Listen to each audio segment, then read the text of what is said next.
Dalen, who was a Hawaiian native himself, he figured he would do the one thing he had always wanted to do: climb the island's very famous and very illegal Haiku Stairs, or better known as the Stairway to Heaven. These stairs were a very narrow, rusty, not well maintained, 4,000 step staircase that weaved its way up the side of this Hawaiian mountain. So that morning he tells his grandmother that he's thinking about hopping the fence and making the hike, and his grandmother's like, "That's a horrible idea. Not only is it dangerous, but they're gonna fine you thousands of dollars if they catch you doing that." But sure enough, right after breakfast, he slipped out of the house, hopped on a bus, and he made his way over to the base of these stairs. He was so excited about going on this hike that he documented the whole trip by posting pictures of it to his social media. And then all morning, he's taking pictures along the way up these 4,000 stairs. But then around 11 a.m. that morning, the posting stops abruptly, and he hasn't reached the summit. By that night, when he didn't come home, the family was really concerned, and they told police. Police launched this huge search for him. They're looking all over the stairs. They got helicopters out. The Navy gets involved.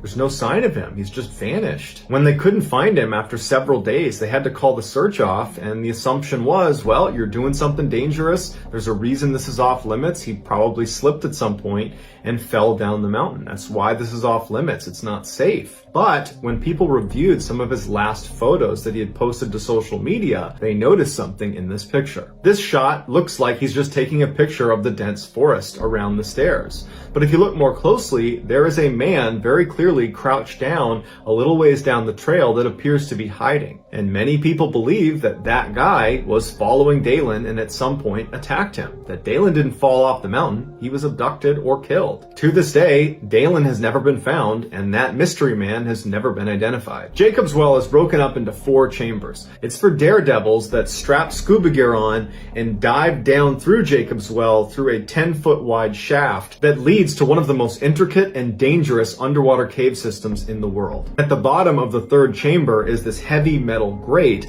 that sits over this tiny little opening, and that is the opening to the infamous 4th and final chamber of Jacob's Well. There are literally divers that are deceased inside of the 4th chamber. And after about a dozen people died trying to get into that 4th chamber, they finally just sealed it up. In 1983, 24-year-old college students Richard Patton and Clark McConnell entered Jacob's Well around 8:30 p.m. And they wanted to check out the 4th chamber. Using some equipment they brought with them, they were able to pry open this gate, and Richard Patton was the first one to go into the 4th chamber.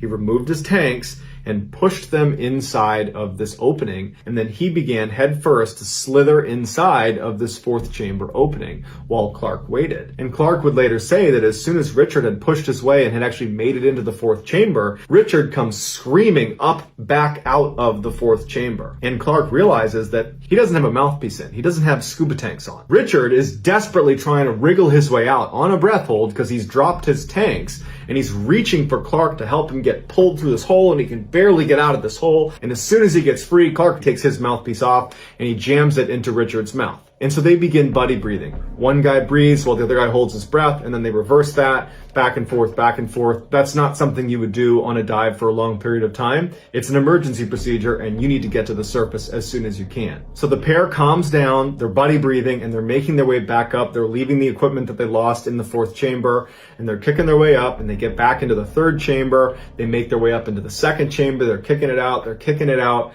and then their heads hit the wall. And they realize they've gone down the false chimney, and what's even worse is they hear that awful ka-tung, which means you have no air in your tanks. The false chimney is this opening that looks exactly like the main exit out of the 2nd chamber into the 1st chamber, but it's not.